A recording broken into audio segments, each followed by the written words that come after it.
De lo adorable a lo apocalíptico. Y si te dijera que una de las series más coloridas, alegres y para niños de los últimos años es en realidad una historia sobre el fin del mundo, una historia sobre trauma, soledad, identidad, un mundo muerto que aún no se ha dado cuenta de que murió. Bajo los chistes, los colores y las canciones pegajosas, Hora de Aventuras esconde algo mucho más grande, más inquietante y más humano. Hoy bajaremos por su iceberg desde lo adorable hasta lo apocalíptico, desde lo que todos vieron hasta lo que casi nadie se atrevió a mirar de frente. Esto no es solo una caricatura, es un mapa a los restos de un mundo que ya no existe y que aún así se retuerce. Nivel 1. Lo adorable y superficial. En la superficie, Hora de Aventura parece una celebración de lo adorable. Finn, un niño humano, vive aventura junto a Jake, un perro mágico que puede cambiar de forma. Juntos exploran las tierras de un lugar lleno de criaturas extrañas, mágicas y reinos temáticos. Pero incluso así, si se mira con atención, las grietas están presentes. Finn es el único humano conocido. Creció sin padres, sin historia. No sabe de dónde viene ni por qué está aquí. Su sonrisa y valentía ocultan un vacío existencial que lo acompaña desde principios. Jake, por su parte, es un producto de una mutación. No es exactamente un perro normal. Sus poderes no tienen explicación natural. Nació en un mundo que ya había dejado de seguir reglas lógicas. Y aunque es relajado y sabio a su manera, también carga una historia de origen que raya en lo incomprensible. La dulce gente, habitantes del reino de la princesa Chicle, parecen felices, inocentes y adorables, pero todos han sido creados, diseñados, incluso horneados por su gobernante. No nacieron, no evolucionaron, son inteligencias artificiales orgánicas que siguen protocolos sociales. Cuando uno muere, se crea otro. ¿Son la misma persona o solo una copia funcional? Por su parte, Vimo, la consola viviente, también parece un alivio cómico, pero cuando está solo juega a ser humano, a morir, a ser padre, a imaginarse con una cara real. Es una máquina que quiere tener alma y en esa búsqueda se vuelve más humano que muchos. Y la música no se queda corta. Las canciones, en lugar de ser solo transiciones musicales, son pistas. Everything Stays, Remember You, cada una es un fragmento emocional de una historia olvidada. La música de no entretiene, recuerda. En sí, todo el mundo de por más brillante que luzca, está construido sobre ruinas, torres oxidadas, ciudades enterradas, tecnología muerta. No es otro mundo, es la Tierra, solo que nadie la recuerda. Nivel 2. Lo que los fans saben. Aquellos que se quedaron viendo la serie más allá de las primeras temporadas notaron que la historia empezaba a cambiar.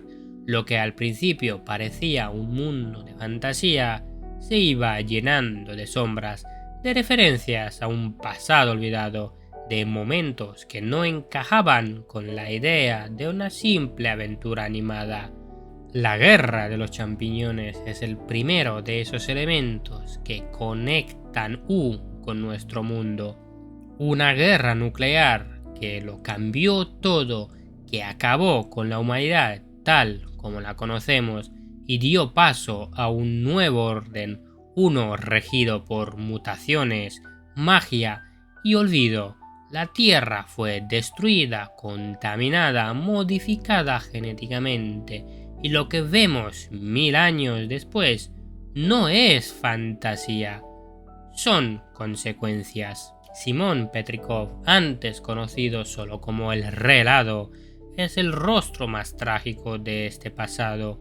Fue un arqueólogo, un hombre bueno que encontró una corona maldita y la usó para proteger a una niña durante el apocalipsis, Marceline, pero cada vez que la usaba perdía un poco de sí mismo, su mente, sus recuerdos, su humanidad, hasta que ya no quedó nada, solo un hombre congelado en su locura, olvidado incluso por él mismo. La serie nos permite ver fragmentos de esa realidad con Marceline y cada uno duele más que el anterior. Marceline, por su parte, es una de las pocas testigos del fin del mundo. Vivió la guerra, la soledad, la transformación del planeta. Su inmortalidad no la hizo invulnerable, la condenó a vivir con la memoria de todo lo perdido. Su música, su estilo, su actitud son formas de procesar lo que ha vivido. Cada canción que canta, cada silencio que guarda, es parte de su duelo interminable. En cuanto a Finn, que durante mucho tiempo creemos ser el último humano, empezó a descubrir pistas de su origen. Descubre a su madre, una científica que aparentemente lo abandonó, y de a poco entiende que su existencia no es casualidad, sino que es parte de una historia mucho más grande, una que fue enterrada para proteger a quienes quedaban. Y a medida que la serie avanza también cambia su tono, lo que antes era velocidad, chistes y acción, se vuelve introspección, pausa y melancolía. Los personajes se enfrentan a preguntas existenciales. Los episodios ya no se resuelven con una batalla, se resuelven si acaso con una conversación honesta, con una decisión dolorosa o con aceptar que no hay respuesta. Hora de Aventura se transformó en una meditación animada sobre lo que significa existir después del fin, sobre cómo sanar sin saber exactamente qué fue lo que perdió. Tercer nivel, lo que pocos mencionan. En este nivel empezamos a comprender que muchas de las figuras que considerábamos inocentes o entrañables en realidad son símbolos de estructuras más profundas y perturbadoras. La historia ya no solo trata de un pasado olvidado, sino sistemas que siguen funcionando en la oscuridad sin ser cuestionados, porque todos han aprendido a vivir con ello. Uno de los casos más evidentes es el de la princesa Chicle. Si bien durante gran parte de la serie se le presenta como una líder carismática, inteligente y protectora, su verdadero rol es mucho más inquietante. Ella no gobierna un reino, administra una simulación. Cada habitante del dulce reino ha sido creado por ella misma, controla sus funciones, su comportamiento, su forma de vivir y morir, crea ciudadanos a medida, los moldea, los reinicia, los borra. Lo que parece una sociedad alegre, en realidad es un experimento de ingeniería biopolítica, y lo más perturbador es que nadie lo cuestiona. La corona del Rey Helado, por otro lado, no es solo un objeto mágico, es una inteligencia arcana, una especie de IA alienígena que consume lentamente a quien la usa.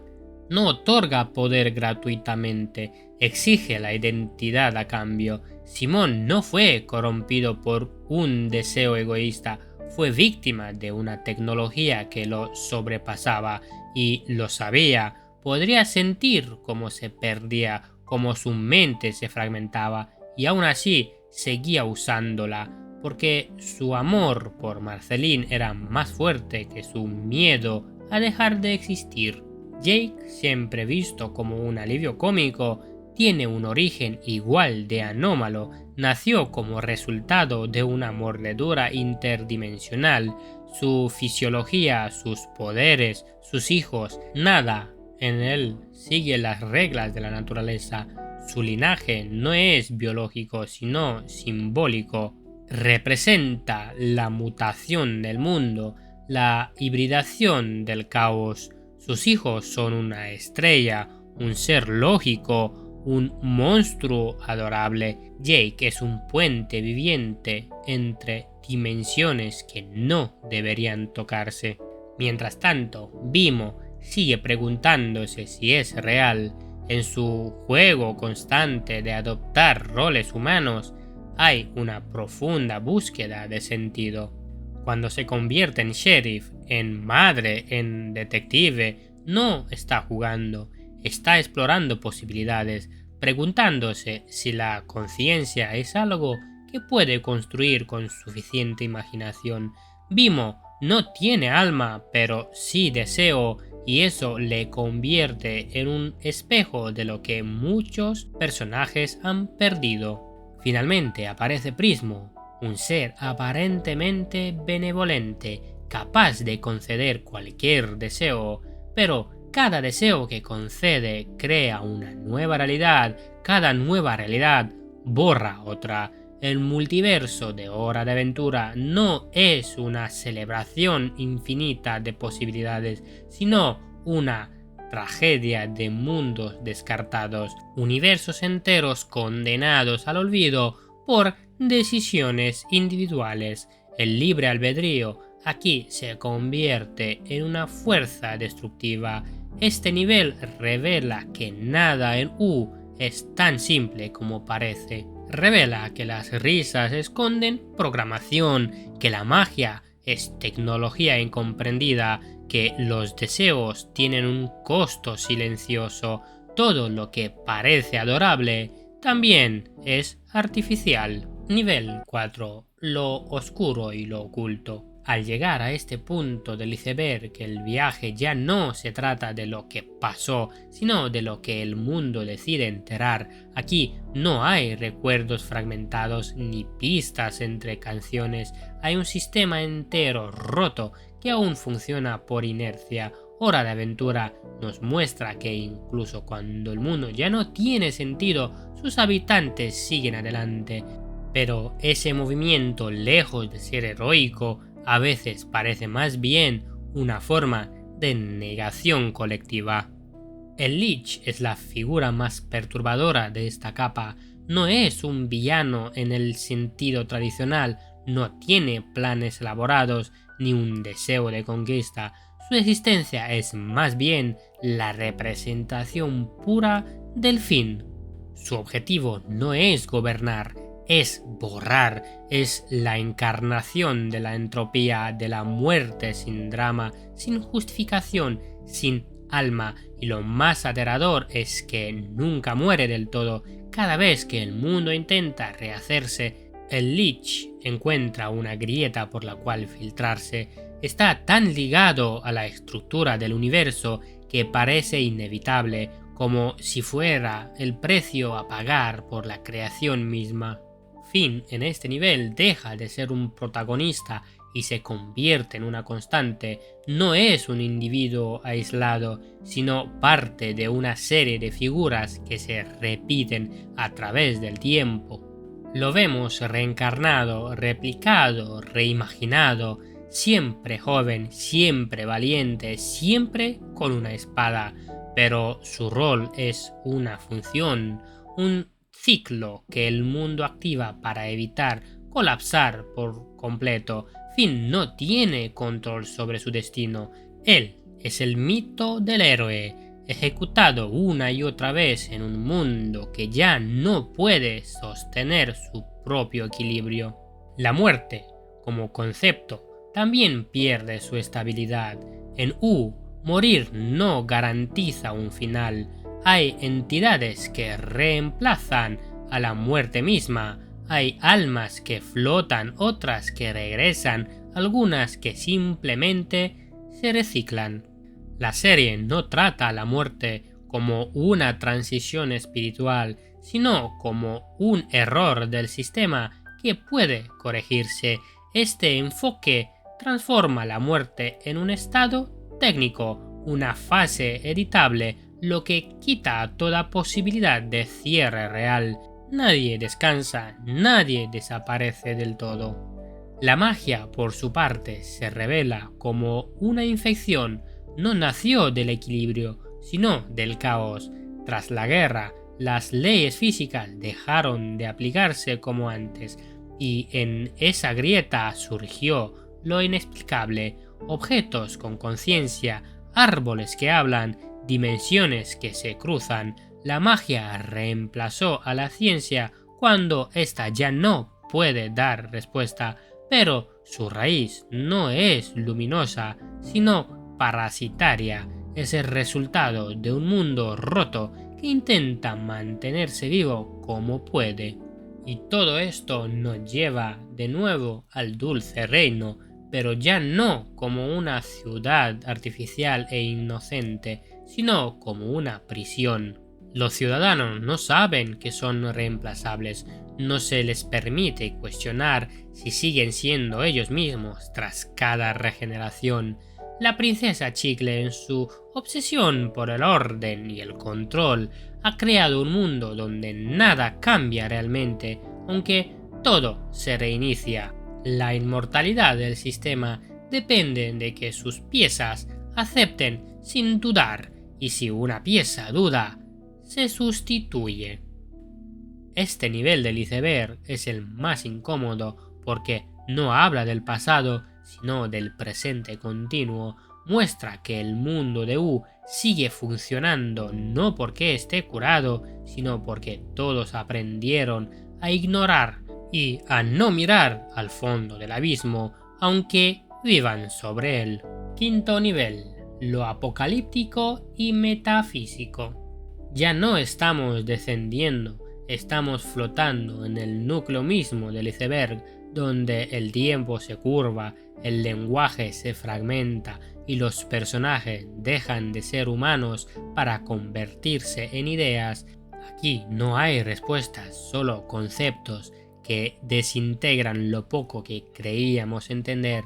Todo lo que antes parecía tener forma ahora se diluye y lo que queda es Golb. Golb no es un antagonista, no tiene motivaciones claras, es la entropía igual que Lich, pero más poderoso. Su aparición en la historia no es una invasión, sino una filtración. No llega desde fuera, emerge desde dentro. Cada vez que aparece, los personajes tiemblan, no porque puedan vencerlo, sino porque entienden que no hay nada que vencer.